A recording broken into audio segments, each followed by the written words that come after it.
Courier scam ఇది చాలా easy. Courier scam ఏంటంటే వాళ్ళు ఫోన్ చేసేసి, సార్ మీకు మీ కొరియర్ మేము కస్టమ్స్ లో బ్లాక్ చేసాము, మీరు ఇప్పుడు ఆన్లైన్ పార్సల్ మీద ఇరుక్కుంది, అందులో మీ పార్సల్ లో డ్రగ్స్ దొరికాయి. ఫస్ట్ థింగ్, అసలు నా పేరు మీద పార్సల్ వెళ్ళడం ఏంటి, నా పార్సల్ లో డ్రగ్స్ దొరకడం ఏంటి? పార్సల్ వచ్చింది అనగానే నేను ఆర్డర్ చేయకుండా కూడా నాకు వచ్చిందంటే ఇది ఫ్రీయే కదా, గిఫ్టే కదా అని చెప్పేసి అనుకొని దాని తర్వాత ఓటీపీ చెప్పడము, ఇంకా వాళ్ళకి రెస్పాండ్ అవ్వడం. ఎందుకంటే మన ఇండియాలో కొంతమంది, అందరు కాదు కొంతమంది, ఫ్రీగా వస్తే అసలు వదలరు.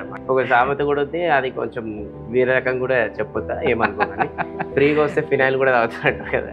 సో అట్లా ఈ ఫ్రీ దానికి ఎక్కువ మైండ్ సెట్ అలవాటు పడిపోయి ఇట్లాంటివి స్కామ్లలో ఎక్కువ ఇరుక్కుంటున్నారు. అండ్ వాళ్ళకి కూడా తెలుసు మైండ్ సెట్, జనాలకు ఫ్రీగా వచ్చిందని అంటే ఇక వాళ్ళు రెస్పాండ్ అవుతారు అని చెప్పేసి. సో అట్లా కొరియర్ ఏదన్నా మీకు వచ్చింది అని అంటే ఫస్ట్ చాలా ఇంపార్టెంట్ సార్ అన్నట్టు కామన్ సెన్స్. ఈ రోజు జంతువులకు ఇయ్యంది మనుషులకు ఇచ్చిందే కామన్ సెన్స్. ఆ కామన్ సెన్స్ అనే సెన్స్ కూడా మర్చిపోతే ఇగో ఇట్లాంటి పెద్ద స్కామ్లలో ఇరుక్కుంటాం అనమాట. సో అందుకోసం presence of mind, common sense ఇక్కడ యూజ్ చేయాలి. నేను కొరియర్ చేసినా లేదా ఒక్కొక్కసారి చెక్ చేసుకుని తర్వాత కాల్కి రెస్పాండ్ కండి, అది జెన్యూన్ అయితే అయిపోతుంది. అంతే అంతే. ఓన్లీ థింగ్, మనం ఇచ్చామా, మన ఇంట్లో వాళ్ళు ఎవరైనా ఇచ్చారా, లేదు ఎవరైనా ఎక్స్పెక్ట్ చేస్తున్నారా, లేదు, అక్కడతో అయిపోయింది.